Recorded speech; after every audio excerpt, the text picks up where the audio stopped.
We're going live in my group too, but we'll be good. I want to get your workout. Okay, here we go. Awesome.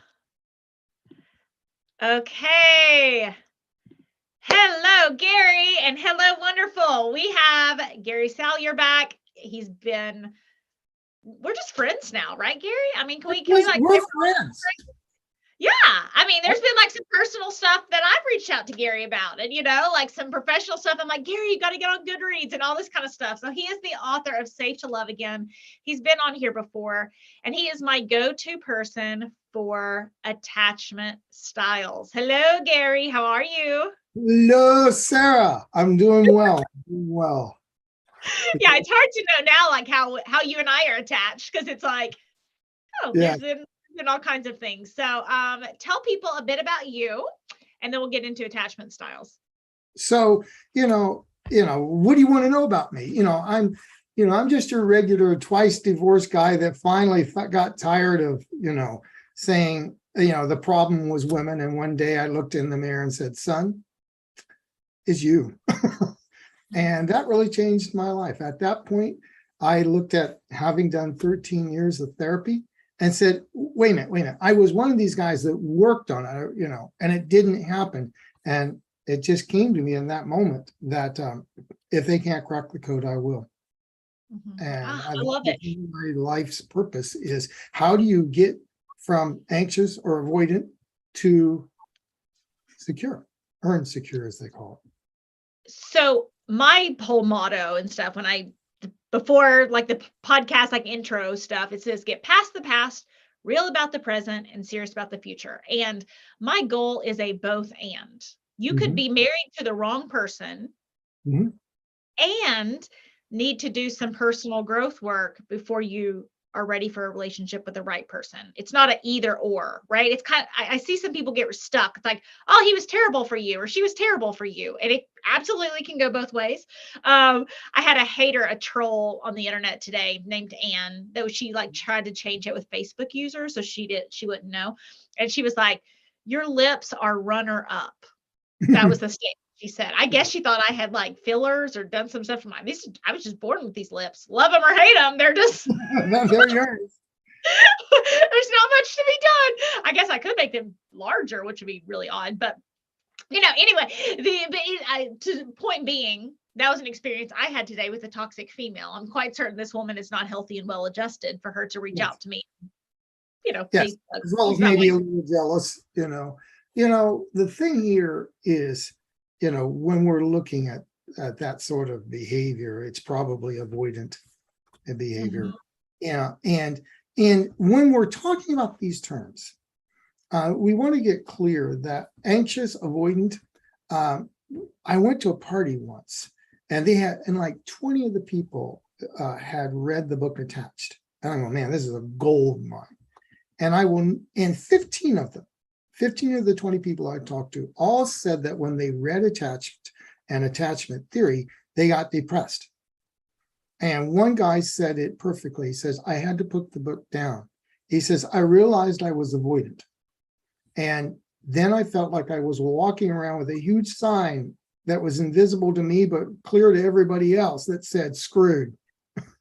And, if whatever your attachment style is, I guarantee you, if you're listening in, your brain took the best deal available at the time. Your brain was protecting you. No brain gets up in the morning and says, how can I screw with my master? It doesn't do that. And so it's just a description of the way your brain learned to survive. And what I know from back there, from my own life and clients and everything, is that if your brain early on in childhood or in an early relationship has to choose between crappy and crappier, it'll take crappy. What the real goal is how do we get your brain to take a better deal? And let's talk specifically about anxious attachment. I know a lot of the women that I work with, it's like, okay, we got to decide. I met him, I've known him for a week, and I need to decide, like, right now, if he's the person for me that's going to last forever. And these are the qualities. And I reach out to him this time, and then I broke up with him once, and then I'm back together with him now. And this, this is, this is real.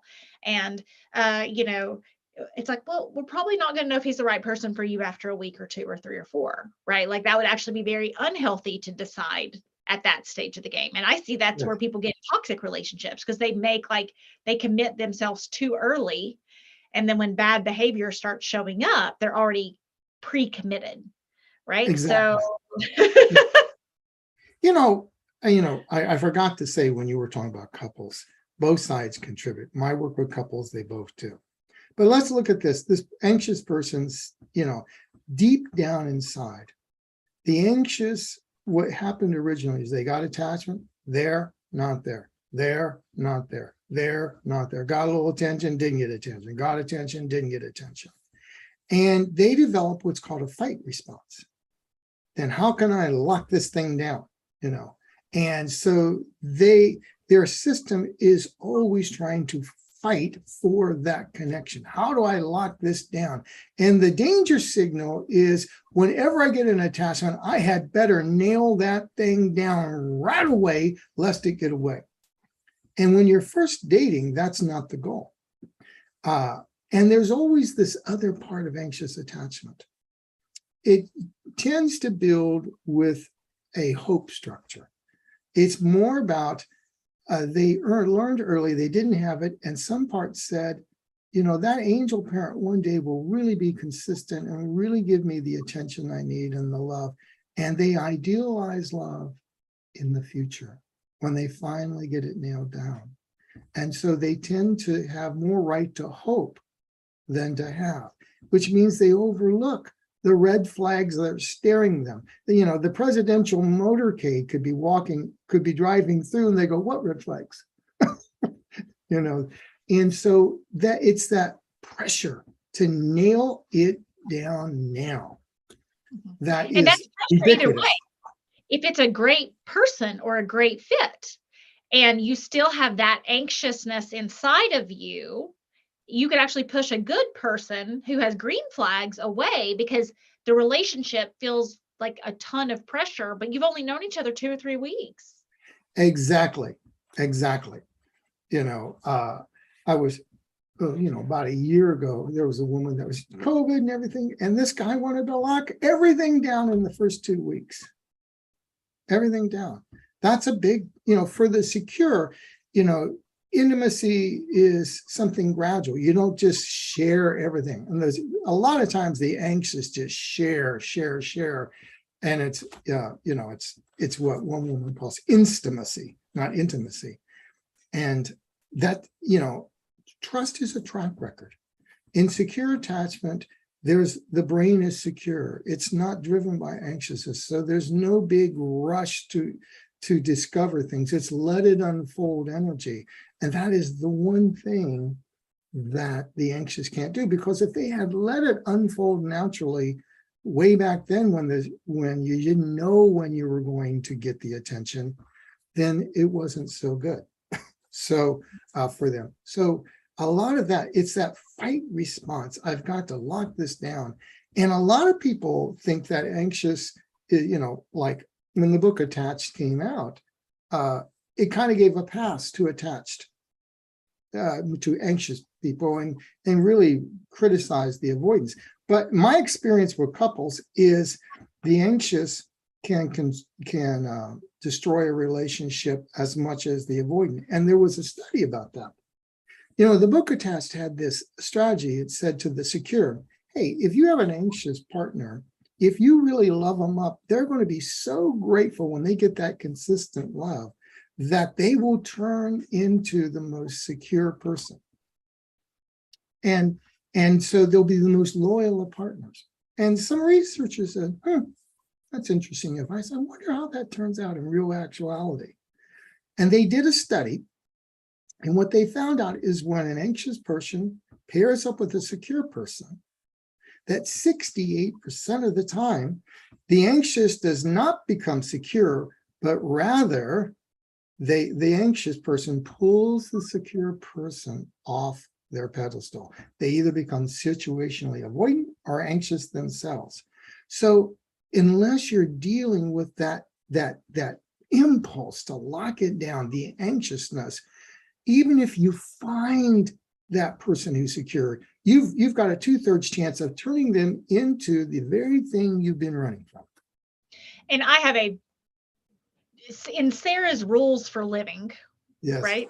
Yes. Hey, how can I change my behavior to change someone else's behavior? Like, this is like my golden rule of like, just don't do it. Right. And I tell in my book, Becoming Toxic Person Proof, I tell the story of my grandmother, who's a very sweet woman, but we were sitting there in the car with my son, and he was talking about a bully at school. And he said, oh, this kid's bullying everybody. And my grandmother said, well, if he's bullying people, he's probably just lonely. So you should be extra nice to him so he doesn't feel so bad, so he doesn't bully. And I think if you take it into the context of children, you can kind of see that and go, and I pulled my son to the side. That's not my advice, right? That wouldn't be my advice dealing with bullies on the schoolyard. Yeah. Their bad behavior is their responsibility, and you could be polite. You don't have to beat up the bully. That's certainly not my advice, but don't give more access of yourself to the bully in hopes of changing their behavior, right? So similar advice to anxious attachment. If I was coaching someone, I'd say, it's not their responsibility. And that, honestly, you've given me some advice about Ben and I, which I'm happy to say publicly. It's how much I trust Gary, and, if I remember very early on in our relationship, I said something along the lines of, it wasn't his job to make me happy. And he had some very unhealthy relationships in the past, and went, what? Like I all of a sudden became the unicorn, right? Because I said, no, my responsibility, I'm responsible for like taking care of my own emotional well-being. That's not your responsibility. And he was like, oh, the sun was coming out and blowing behind me. Exactly. I mean, that's what secure attachment looks like, is you're responsible 90% of the time for your own happiness, 10% that of your partner contributes. Because, trust is a track record, but it's also internal. The problem with anxious is that when a person shows up as secure, they've got a filter for the world that says, ways I'm not going to be seen, ways I'm going to be betrayed, ways love is going to go away, ways if they've been cheated on, ways they're going to cheat. And a brain in search of evidence is going to find it. And the problem with this level of trust is a track record. But if you are filtering for the negative, you discount it. And when it gets discounted, no amount of evidence will give you the track record for your brain. This is why dealing with anxious is an internal job. I once dealt with a guy that had anxious attachment. And he had 2 marriages, both about 10 years. And his whole thing was, when does love go away? When will they turn against me? And at the 10-year mark, both of these very secure women said, I'm done. Because I can never get your trust. Now, that's the big thing. It's the trust level, but it's an interior job. If we're expecting that unicorn partner to show up, that one day, Mr. and Ms. Magic will show up, who's always trustful and will never do anything that suspects things. I mean, think of the person that is very secure, and they check their phone messages, and somebody says, and the anxious will say, who are you talking to? Mm-hmm. And it's done with that sense of, are you cheating on me? Right? Mm-hmm. So then the person, or they say, or who you seeing? So then the person starts just to avoid it, starts not opening up text messages in front of you, and then you notice a change in behavior, and you're creating the confirming evidence. Mm-hmm. This is the real problem for anxiousness, is it really is self-fulfilling prophecy. And it's the key is to release that past brain, that fear that when will I not be seen? When will love go away? When will cheat? Cheating is a big thing, but then the next pays for the X, and that's not cool. Next pays for the X. I need to recap like 4 or 5 things you said, and then I want to talk about how to fix it. But there were some things that you said I just want to, like, you said 3 or 4 times, trust is a track record. Brilliant, gold, right? Because sometimes people say, well, how do you decide when they're the one? And I said, there is no way to usurp time passing. Like, we can, that is never a good idea. Like, how do I do so much self-work, or how do I look for these green flags in a way that time does not, and 10 years doesn't have to pass, but there has to be some trust built from a track record. I call it a pattern. Look for a pattern of behavior, right? So I love what you said. So I want to just lock that down, make sure everyone heard that. And then I also want to lock down the fact that it is an internal job. It is not, you don't have anxious attachment because the right person hasn't shown up. That's right. Right. You know, and that track record for trust is a very specific track record. The research points out, I'm relying on Ed Tronick works and Claudia Gold's work, The Power of Discord. It's a great book, by the way. Trust is not where somebody never does anything that fails to meet your expectations of confidence. The fact of the matter is how do babies develop trust is the same way couples do.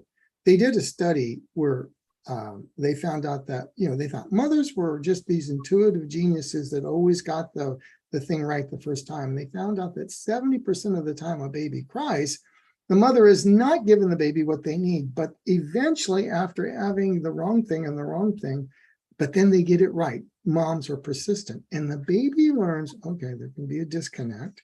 But give it time, our motto, it'll get done right.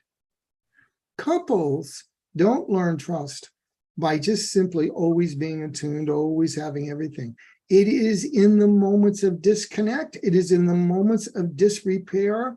And trust is knowing that on the other side, we can rumble and we can tumble, but we will not crumble.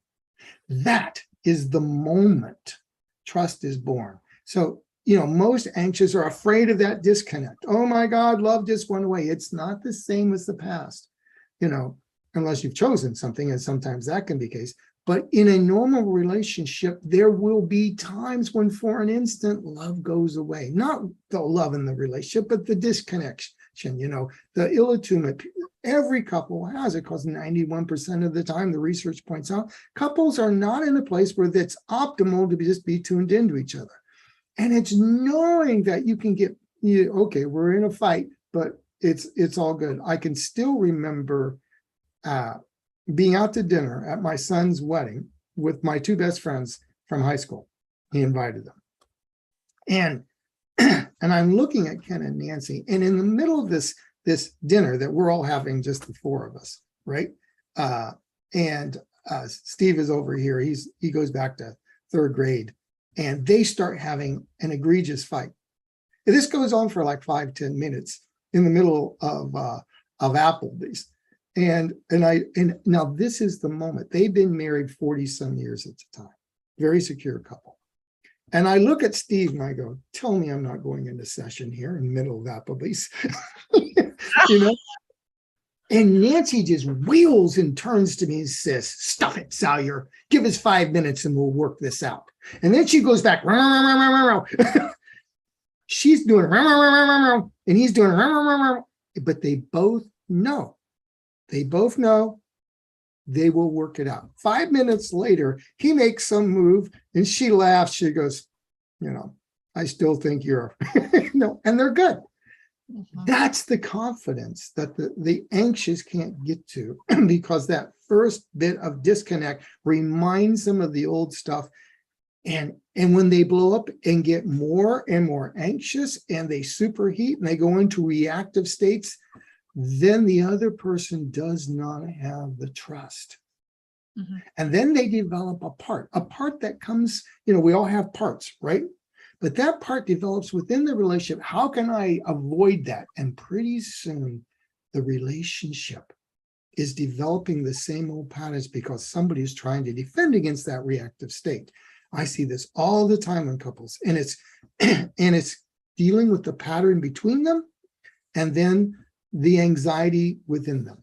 it's got to be some me work and some we work, is what I'm saying. Trust is that entire envelope, not just, oh, I'll find someone who's perfect. Gosh, don't we all wish we could be that? So let's imagine you're talking to someone who is in the pre-work. Okay. So they haven't necessarily met the right one, but so they've heard, okay, I can't expect magic to fall from the sky. There's obviously some pre-work I need to do on my own anxious attachment so that I can give the space and breath and healthy, responsive, not reactive space to let a relationship develop in like the way it's supposed to, right? And I had a dear friend, and she did remind me, she goes, dating is supposed to be the fun part. It's not supposed to be the serious part, right? Because I did have a bit of anxious attachment when I was dating Ben. It was like, oh, is this, and it is scary if you're dating with kids, right? You don't want to have 20 people around your kids. Like, oh, maybe this will be your new stepfather. Maybe this will be right, So I give myself a bit of grace, and, we're very securely attached now. But what advice would you give to someone in that pre-work? Okay. Yeah. And it is best to keep kids out of it. A real funny story was I never let my sons see anybody I dated after the divorce from 4 to 12. And the first time I introduced him at 12 to a woman I'm dating, afterwards I asked him, so what'd you think? And this 12-year-old looks at me and says, well, you could have had a blonde.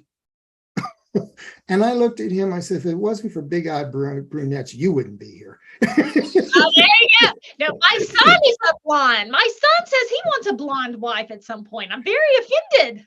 I have to say, I was slack-jawed when I really couldn't believe my 12-year-old was lecturing me on dating, right?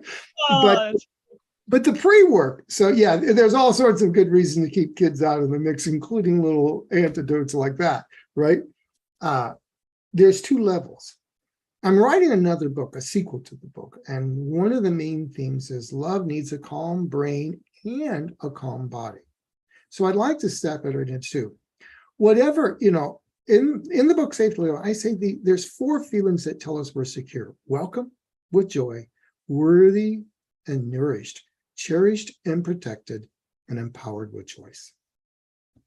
Welcome. Now, if you've been given these other feelings like unwelcome, particularly the anxious are usually running unworthy because that was there, not there, there, not there, or maybe not so cherished, or unseen is another term you hear. They won't say uncherished, but they'll say, I never feel seen, I feel invisible. Or maybe not so empowered, I have to lose myself in a relationship.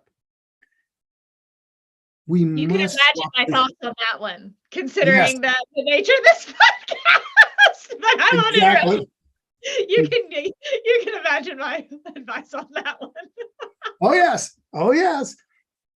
Those feelings run, and so long as they're there, the brain uses whatever feelings we've been given to pick. So it will depend. So if you feel unworthy, you tend to find takers. If you feel disempowered, you find someone to dominate you. But the worst part is when you get in that relationship and you're trying to build the trust, the moment anything reminds you of that, and you have a brain that does association, the moment someone is 10 minutes late picking up on something you said, or even 2 minutes late, right? The brain will go, oh, there's an overlap. And it could be like a little tiny 15% overlap, like in a Venn diagram. But the brain doesn't, that part of the brain that does safety says, nope, it's 100% just like mom, just like dad, just like that. And now you're living in the past, and you have these huge reactive states that don't do anything to have you respond to them, to be able to. And it's those reactive states that are killing killing the bond, killing the connection. And love needs more receptive states, more responsive states, but not reactive. And so long as that past pain, that old feeling, I'm unworthy, I'm unseen, and you've got to filter ways I'm not going to be responded to, ways I'm not going to be seen. And the brain does that whole thing where it says, oh, They're just like my father. They're just like my mother. Anytime I hear always and never, I know past pain is running. Every time I hear those words, those are your cues. You never, you always. And when you hear that, there has to be the ability to rework that pain individually. And then your body carries that. Your body carries that pain. And it gets used to being in a fight or flight state. It gets trained and ingrained. There is the element of using meditation, breathing, EFT tapping and breathing to calm your body, because we are not just, attachment is not just enscolled, we are embodied. And if you try to work on these feelings, and one of the things I do is I get my clients to work with their body too. If the 80% of the signals are coming up from the body to the brain, and those things have been grooved in the past, then you're working against the whole system. So you've got to be able to calm the body to support a calm brain, and a calm brain that sends, signals of worthy and empowered to the body, so the body relaxes. It's doing both of those so you can, one, pick better, but better yet, when you get in a relationship, the anxious are known for drama. They're known, that's otherwise known as reactivity. And so long as that happens, you can take that guy or that gal who has the green signals, and what he's getting or she's getting is red signals. And then you've said, well, there goes love again.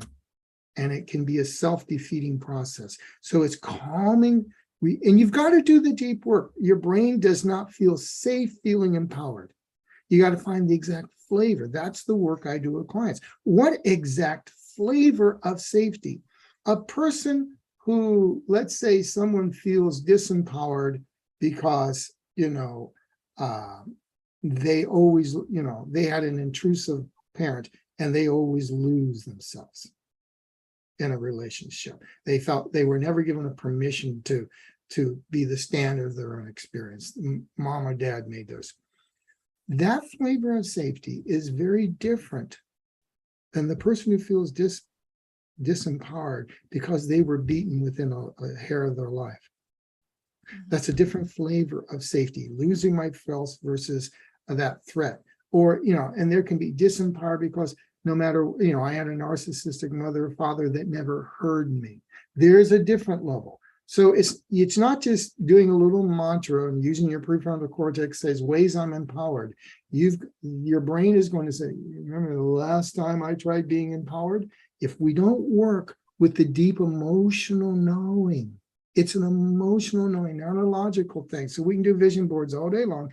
It's rewiring the emotional knowing deep in the brain that allows anxious behavior to feel welcomed and worthy and cherished and part of it. When that happens, and working with the body, then you're in a way better place to pick, create, and maintain secure attachment.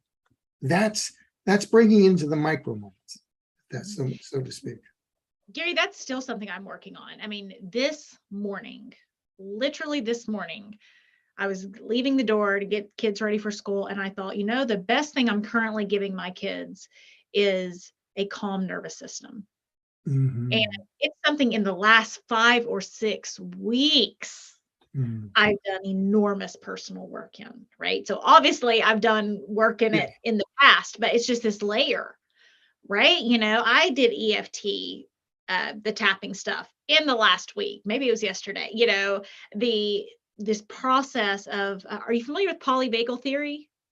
Yeah, well, some of what I was saying. Yes, I was listening to you. Yeah, I've trained Stephen Porges, and I just try to say it very simple. You do very well. Yes, we want a ventral vagal response, not a dorsal or a parasympathetic, if we're going to get technical. Yes, no, and my listeners are used to me here. I'm trying to bring it back to some things that they've heard before, right? So that they know, and personal experience and just personal honesty to say there is no greater gift you can give to the people in your life than, my opinion, a normalized stress response system. Yeah, because a normalized stress center allows you to be in connective mode versus protective. otherwise known as a social engagement system, otherwise known as response. They're all talking the same thing. And every one of us, let's just be honest, nobody is perfect. A few months ago, I've done incredible amounts of work on myself. I'm usually pretty zen. I really am. I'm pretty good at managing any reactivity before it gets out. And may I ask you this? Let me ask you this. So you just found the right spouse, right? And then it just magically worked out. So that's what work means, right? You just kind of ignore things. You're like, and then you just get the right dating app and you do the right dating profile, and all of a sudden it magically works out, right? Like that's what you meant by doing. For me, I was not lonely. I was really looking for the right one. And we call ourselves the A-team because there's so much alignment. I mean, I knew from clients rushing into anything is no good way of being. But a couple of months ago, she turned off all of the lights in the front. We would watch TV. Now, I have never, ever, and then all of a sudden I realized, I said, turn the lights back on. And I realized, she goes, what? Tone of your voice. And I thought, I'm having a reactive state. Where did this come from? And this is something I hadn't worked on. I said, give me 10 minutes. I want to wait because, and I said, oh, it's always walking in and seeing an alcoholic mother in a house with the lights turned off and feeling like and I can't have any light. And I was mad. I did an email on this. I was mad because how was I going to read about dinosaurs in a dark house? And I thought, isn't that interesting? So in the next couple of days, I just went back and did some parts work on myself and told the little one, if you ever want to watch dinosaurs, we can get it, and this was just, but I was surprised. But the point being is we all have little tiny pockets of whatever. Dealing with that is a lifetime thing. Earn secure, which I would say that I am, does not mean perfect. It does not mean that we will not find some little tiny pockets here that could use a little help. It's a growth in progress, Mm-hmm. and that allows us to be human. That allows us to be intimate, and in a relationship, right? So it was probably a couple of weeks ago. So I was in a past relationship where someone would get above me and they would scream, "You're wrong, wrong, wrong." Right? They would just scream like that I was wrong because they wanted to be right and they wanted me to be wrong. And so recently, Ben was sitting there talking, and there was some like business thing. Well, he's in consulting. So he literally brands, big time brands that you and I would all know. We'll say, like Samsung. Here, I'm just looking at something, Samsung, these, not Samsung, but these names that like everybody would know are paying him for business advice, right? So this is like obviously an area of expertise that I would be very faulty in my own decision-making processes to not take his advice on some things, right? This is him trying to help me. This is him loving me. This is his area of expertise, right? And man, he was giving me some advice, and it was just like, hey, maybe you should try this and this, or have you thought about this? And the reaction in my body that came up, like with this loving man who is giving me advice, and my gut reaction, I was just like, okay, I know you're saying the right thing. I also know I should listen to you. And my body's having a reaction right now. And so I really want to like schedule a meeting for us to talk about this, because I'm quite certain that you're telling me the right information. And my nervous system is also like going nuts right now. Like I either want to run out of the room or punch you. He was like, whoa. Yes. Well, good for you. You know what the whoosh feels like. Most people don't know it. That's great. Well, and I say that honestly online to say like, hey, this is what's actually going on and this is what it feels like. And there's not very many of those moments because of all the things that I've done. But to connect the dots to those pieces, to have someone who said they loved me and they would literally stand over me screaming that I'm wrong, no matter what I said, I was just wrong all the time. And then to have someone who loves me, who's saying, you might want to think about this again, right? My brain connected those two pieces. Yes. You know what I love is you recognized it and you had the wisdom to do a timeout rather than stay in. This is one thing the anxious don't do, because they can't do a timeout as easily as an avoidant can, right? And they want to say, no, don't you walk away. We got to solve this right now. And that's the last thing, because when your ventral vagal service, you turns off and you're in dorsal or parasympathetic and the social engagement is off, mirror neurons are offline, empathy, kindness, and everything comes from a harsh place. You cannot work it through. Beautiful for you and then you came back and you made a repair. You didn't say he was a coach that didn't say things right. That's what, you didn't get all defensive. You walked back, said, this is my stuff, right? Yes. And then you made a repair. That's the other. No matter the anxious tend to like to demand repairs, but not so good at giving them unless they're in a fawn response where they give and they apologize and apologize. So there's that type too. So there's two different types there. But notice you did something very secure. You said, noticed inside, walked away, got yourself calm, then came back and made a repair. This is the essence of trust. He could trust that. This is that track record. Repair, you're in connect, disconnect, reconnect. You're in paired up, disrepaired, and then repaired. Beautiful. That's a microcosm for how every relationship builds trust. You did it in business, but same thing happens. Beautiful for you, Sarah. Beautiful. Well, thank you, Gary. Thank you. I'm still learning. He is good to me, and I have been through a lot of hard things, right? That just like you said, I don't want the next to pay for the ex. Like I love, and it could be a parent or whatever, for our listeners, I that's our responsibility, bringing our best self into parenting, relationships, whatever.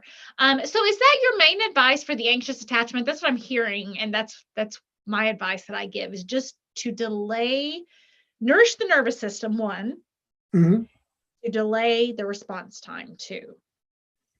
You have to, when you are in that place, when you've just got to lock it down, you've got to recognize that state. Now, and you've got to recognize it.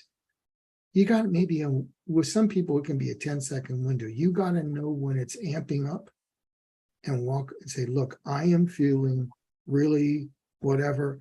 And before I say something I will regret, give me time to walk away. The anxious tend to not want to make that move, and it always works against them.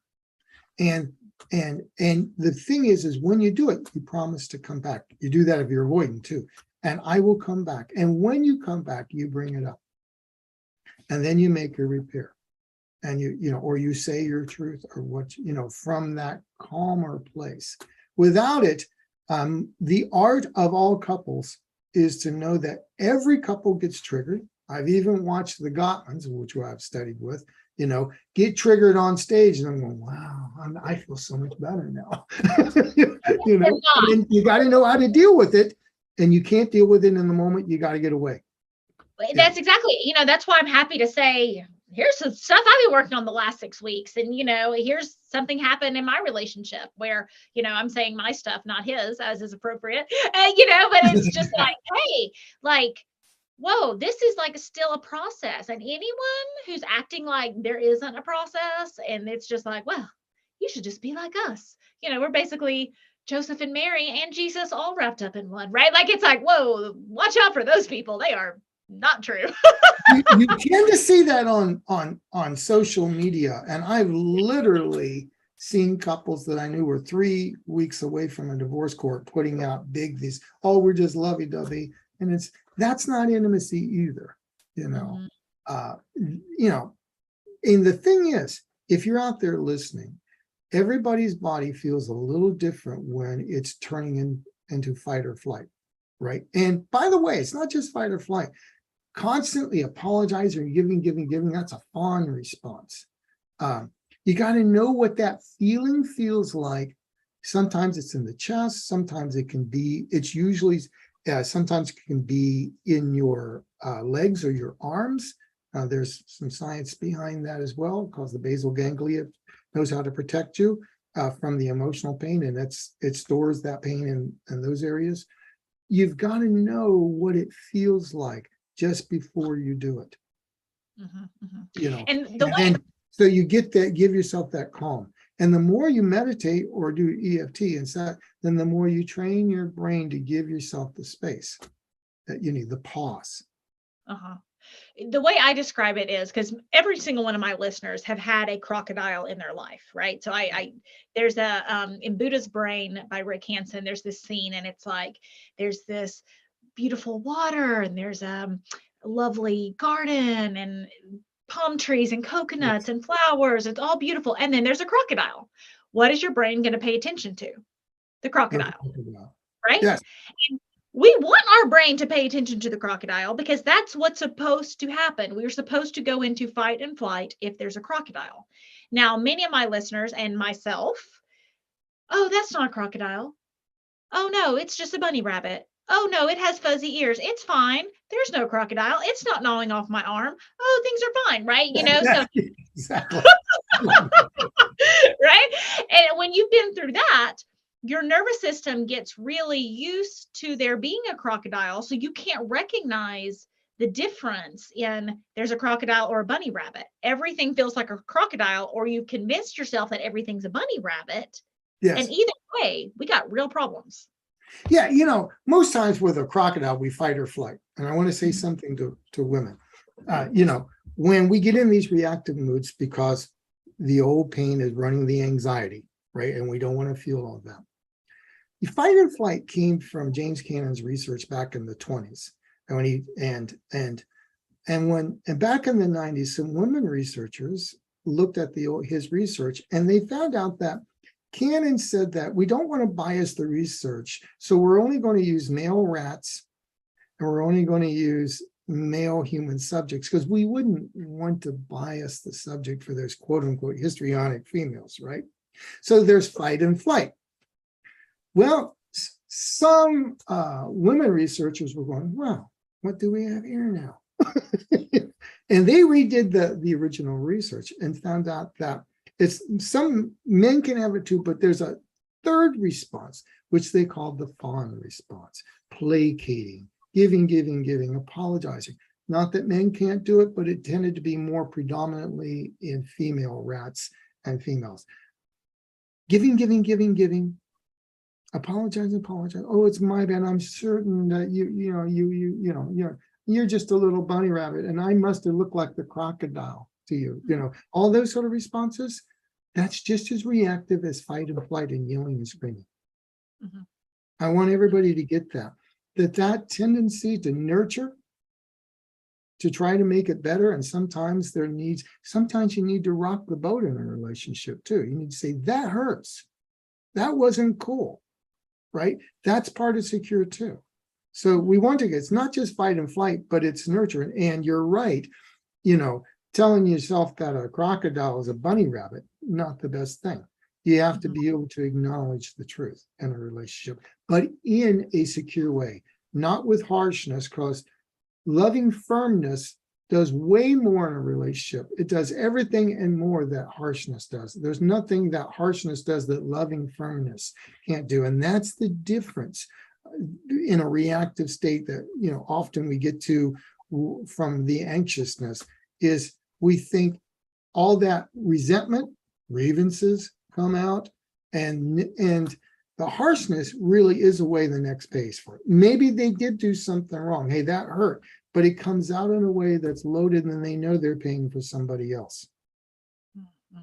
I'll tell you another story about me, Gary. You're getting all my personal stories. No one else does. I guess it's because we've talked about other stuff. But, I remember when my husband was traveling a lot for work. And I said, and he was like, oh, what do you want to do this weekend? And he was like, oh, let's just stay home. And I was like, oh, well, you may have been out to nice business dinners all week, but I haven't been out to nice business dinners all week. I need a date, and I said it just like that, right? So it wasn't passive aggressive. I'm not going to talk to you and you have to figure it out. It wasn't, how dare you do this? You're such a jerk. You've been gone all week. And now, because he just he was thinking oh, I've been gone eating out in these restaurants all week. I want to eat at home. And I was like, that's a bad deal for me. No. You and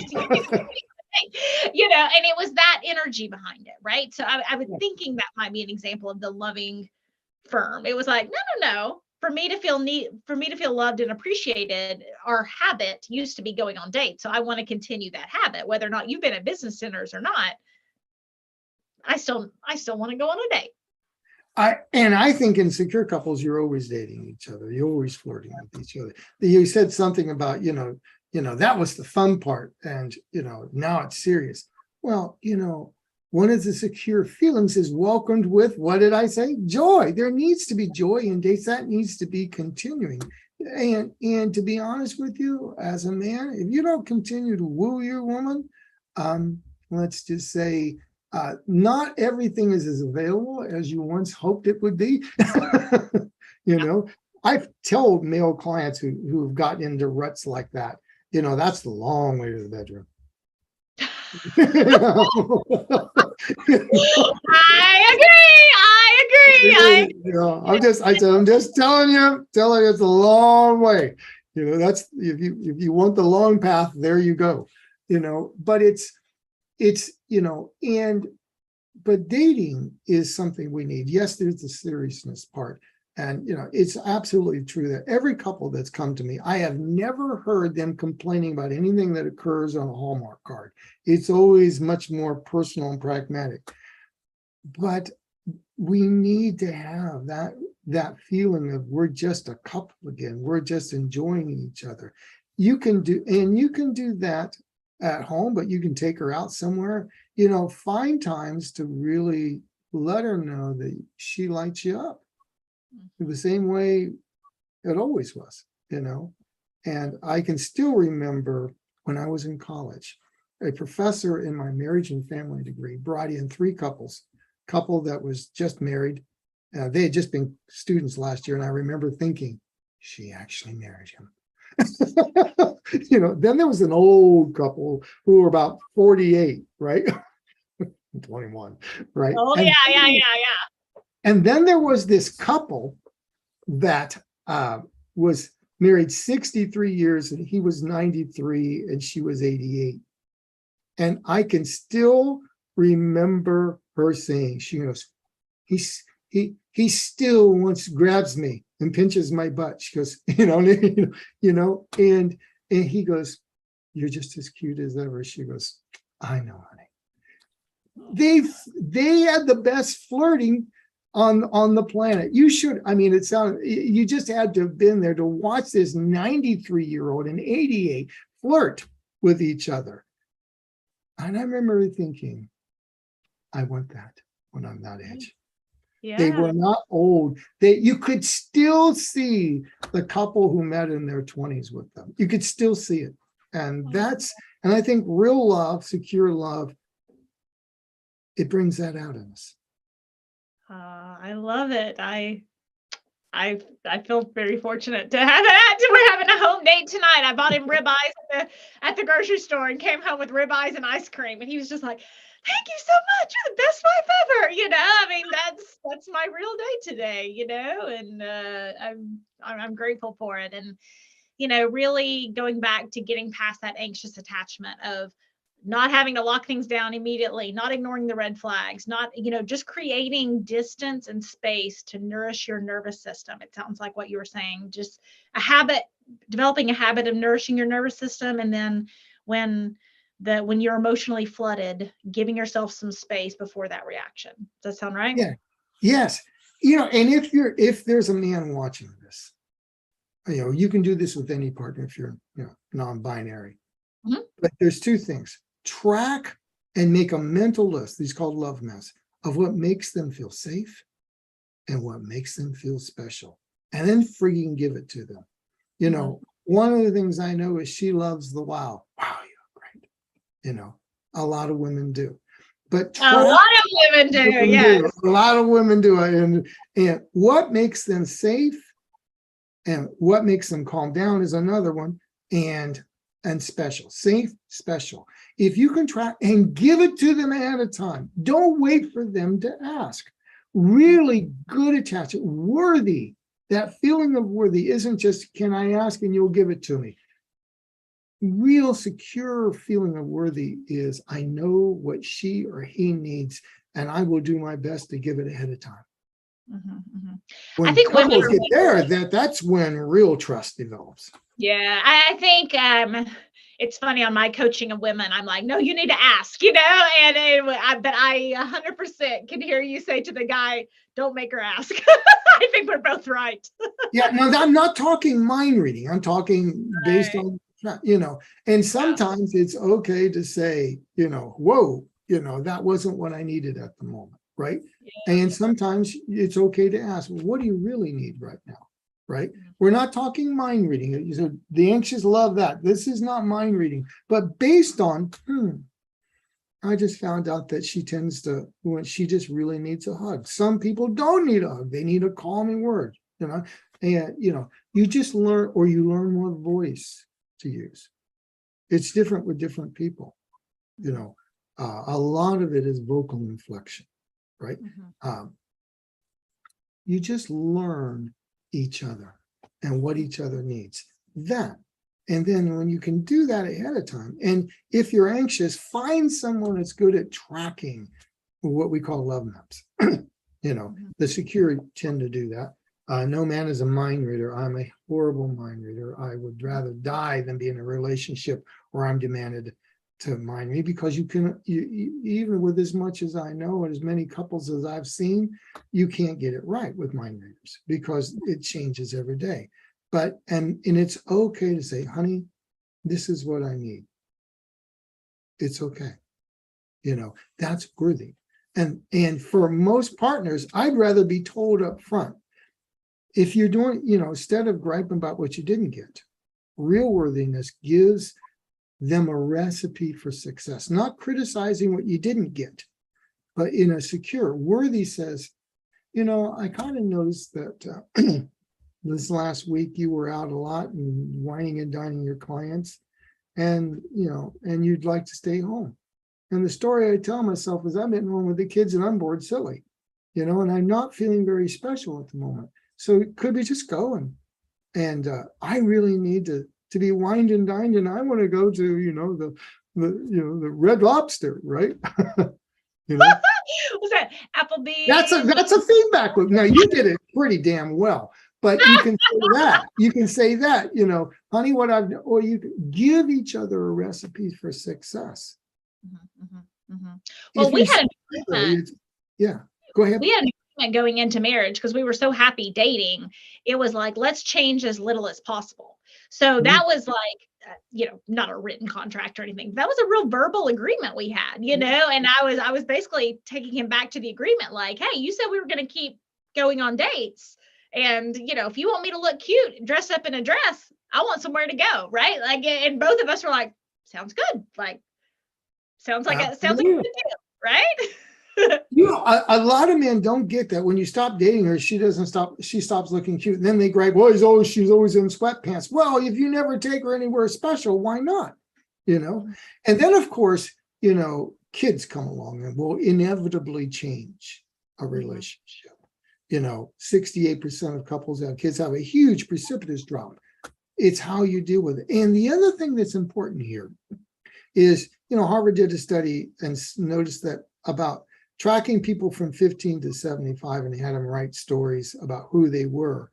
And by 75, when they read what they said 60 years ago, they didn't even recognize the person. What they found is about every 10, 12, 13 years, people's core identities change.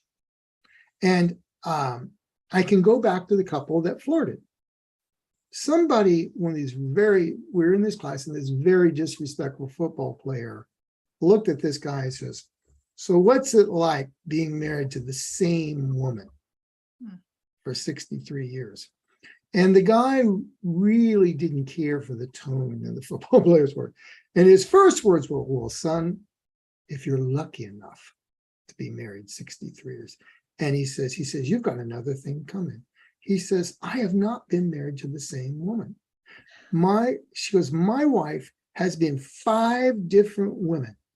And my marriage and how I showed up as a husband had to change with each one. And then he talked about the 5 women he's been married to. And I swear to God, that woman lit up like a Christmas tree or a Hanukkah tree.